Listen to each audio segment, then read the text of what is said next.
ఎక్కడికి పో తెలంగాణ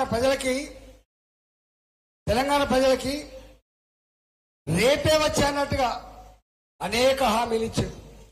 నాకు తెలిసి ఈ హామీలు ఇచ్చిన రేవంత్ రెడ్డికి వాటి గురించి ఇప్పుడు గుర్తులేదు.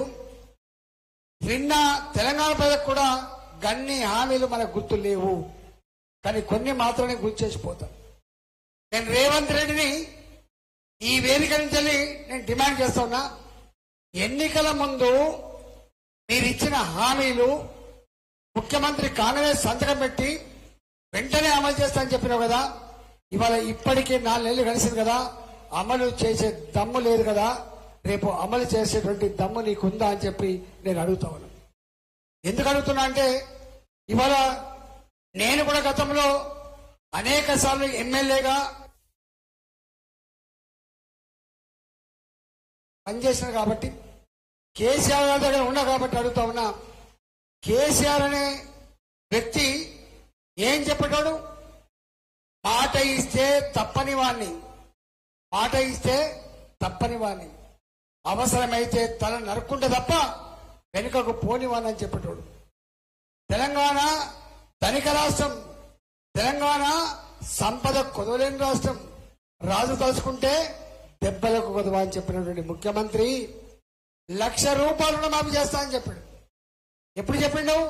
2018 ఎన్నికల్లో తెలంగాణ రైతాంగానికి 1,00,000 రూపాయల రుణమాఫీ ఒకేసారి చేస్తా అని చెప్పిండు. కానీ 4.5 సంవత్సరాలు గడిచినా రైతులకు రుణమాఫీ చేసిండా? ఎందుకు చేయలే? డబ్బు లేకనా? రైతుల పట్ల ప్రేమ లేకనా? లేదా ఇచ్చిన మాట అమలు చేయదటువంటి అహంకారమా? దేని వల్ల?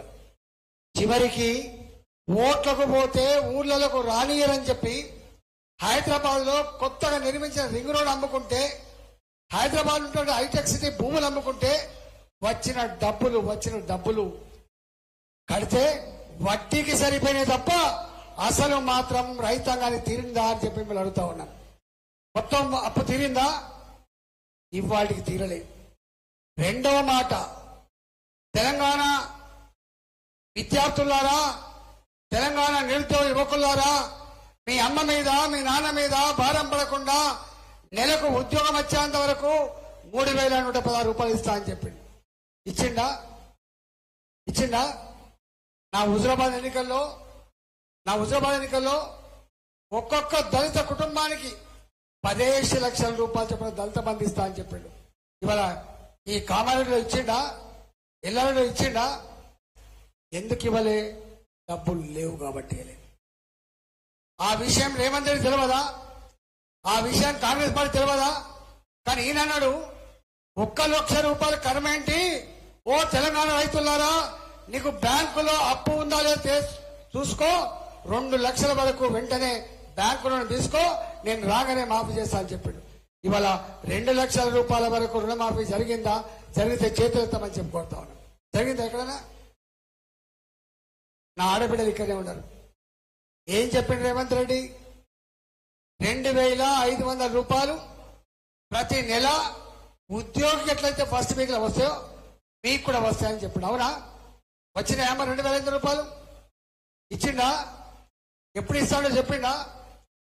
రైతులకు ఇచ్చే 2 లక్షల రుణమాఫీ ఈయన కాదు కదా, ఈయన జేజమ్మ దిగచ్చినా కూడా అమలు చేయగలిగే సత్తా లేదు.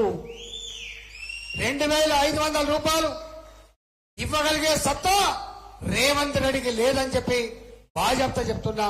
ఎందుకంటే 44 లక్షల మందికి నెలకు 2,000 రూపాయల పెన్షన్ ఇవ్వడానికే ఇవాళ గ్రామాన లిక్కర్ షాపులు పెట్టి, బెల్ట్ షాపులు పెట్టి 45,000 లిక్కర్ అమ్మితే గాని పెన్షన్లు ఇవ్వలేని పరిస్థితిలో ఇప్పుడు ఉంటే, ఇవాళ ఈయన వచ్చి 1,50,00,000 మంది మహిళలకి 2,500 రూపాయలు ఇవ్వాలంటే సంవత్సరానికి 40,000 కోట్ల రూపాయలు కావాలి.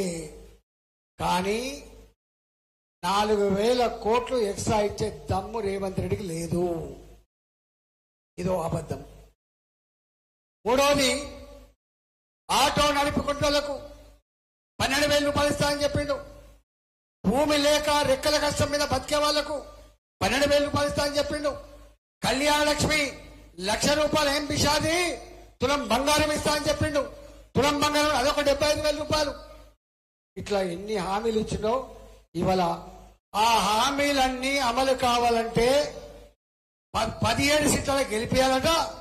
రాహుల్ గాంధీ ప్రధానమంత్రి అయితే ఇవన్నీ అమలైతాయని చెప్పి రేవంత్ రెడ్డి చెప్తాడు. అవుతుందా మరి? 17 సీట్లు కనుక రేవంత్ రెడ్డి గెలిపించి ఇస్తే రాహుల్ గాంధీ ప్రధానమంత్రి అవుతాడా? అవుతాడా? ఇది అసలేదే కాడా? మరి కానోడొచ్చి నాకు 17 సీట్లు గెలిపియండి, మంచి తరుణం మించిన దొరకదు, మీ హామీలన్నీ కూడా అమలు చేస్తా అంటాడు ఆయన. అంటే ఎంత బ్రోకర్ మాటలు ఒకసారి చూడండి, ఎంత బ్రోకర్ మాటలు ఒకసారి చూడండి. ఇవాళ 40 సీట్లున్న కాంగ్రెస్ పార్టీ 40 సీట్లున్న కాంగ్రెస్ పార్టీ వస్తే ఇంకో 5-10 పెరుగుతుండొచ్చు, లేకపోతే తగ్గుతుండొచ్చు.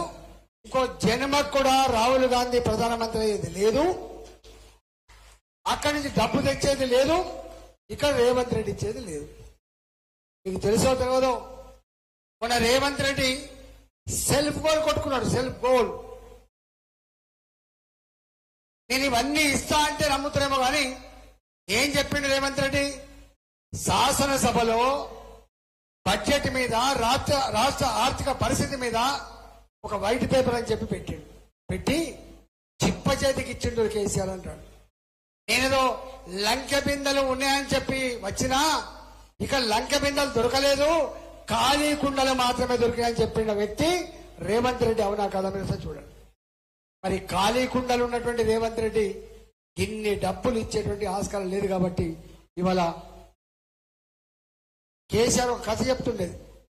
కేసీఆర్ ఎప్పుడు ఒక కథ చెప్పేది మనకు బాగా గుర్తు. సూది కథ. ఒక మేరైన ఊర్లో సూది పోగొట్టుకున్నాడు. సూది పోగొట్టుకుంటే దేవుడా దేవుడా దేవుడా నా సూది నాకు దొరకాలి, 10 కొబ్బరికాయలు కొడతా అని చెప్పి మొక్కుతాడు. ఇంట్లోకెళ్ళి భార్య వచ్చి తిట్టుకుంటూ వచ్చింది. ఏమైనా పిచ్చోడి వానువేమన్నా, సూది ధర ఏకాన కొత్తలు 6 పైసలు, కానీ కొబ్బరికాయ ధరనేమో 100 రూపాయలు 150 రూపాయలు అవుతుంది. 6 పైసల సూది కోసం 100 రూపాయలు మొక్కుతాం. ఏంటంటే ఆ మేరైన భార్యతో అంటే మాట ఏంటంటే, సూది దొరుకుతుంది, ఈ కొబ్బరికాయ కొట్టేది ఉందా ఎగబెడదాంతి అని చెప్పాడు.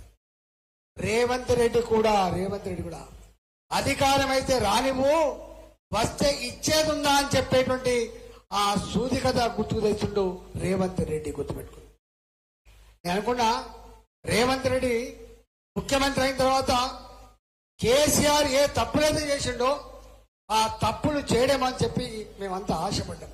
కానీ గదే పని రేవంత్ రెడ్డి కూడా చేస్తాడు. ఇతర పార్టీల ఎమ్మెల్యేలని ఇవాళ ప్రలోభ పెట్టే ప్రయత్నం చేస్తున్నాడు.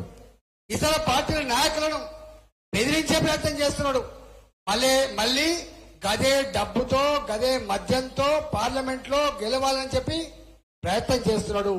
కానీ కేసీఆర్ కు ఏ గుణపాఠం మనం ఇచ్చినామో రేపు రేవంత్ రెడ్డి కూడా గదే గది పడతా అని చెప్పి ఇవాళ హెచ్చరిస్తా ఉన్నాం. అందువల్ల ఇవాళ కాంగ్రెస్ పార్టీకి ఓటేస్తే, బీబీ పటేల్ ఓటేస్తే చక్కగా మోడీ గారి దగ్గర పోతాడు. నా జైరాబాద్ పార్లమెంట్ కు ఈ రోడ్లు ఇవ్వండి, నాకు ఈ ఇండస్ట్రీస్ ఇవ్వండి, నా నిరుద్యోగ సమస్య పరిష్కరించమని చెప్పేటువంటి కోరే అధికారం బీబీ పటేల్ కు ఉంటుంది కాదు తప్ప కాంగ్రెస్ పార్టీ ఎంపీకి అధికారం లేదు అని చెప్పి చేస్తారు. అందువల్ల ఇవాళ కాంగ్రెస్ పార్టీకి ఓటేసినా దాని వాల్యూ జీరో వాల్యూ. ఇవాళ ఎక్కడ చూసినా ఒకటే మోడీ మోడీ మోడీ మోడీ అంటారు. అమ్మ మీరు గ్రామాల వాళ్ళు ఎంతమంది ముఖ్యమంత్రులు చూస్తారు మీరు? ఎంతమందిని ప్రధానమంత్రులు చూస్తారు మీరు? ఎంతమంది ముఖ్యమంత్రులు ప్రధానమంత్రులు వచ్చినా నా గ్రామీణ ప్రాంతాలలో నా ఆడబిడ్డ మొన్నటి వరకు చెంపు పట్టుకొని బయలుపోయిపోయేటువంటి పద్ధతి లేదా అని చెప్పాడు. రోడ్ల పక్క పంటి రైల్వే పట్టాల పక్క పంటి ఇవాళ బాధతో పోయిన మాట వాస్తవం కదా. ఈనాటి ఆడపిల్లలు చదువుకుంటున్నారు. ఆ పిల్లలు ఊర్లలోకి వచ్చినప్పుడు వాళ్ళ ఫ్రెండ్స్ కనుక మన ఊరికి ఎప్పుడైనా వస్తే టాయిలెట్ కోసం వాళ్ళు బాధపడ్డ తీరు ఇంత అంత కాదు. కానీ ఏ ముఖ్యమంత్రి, ఏ ప్రధానమంత్రి ఆడపిల్లల గురించి కానీ ఆడపిల్లల సమస్య గురించి కానీ ఆలోచించారు?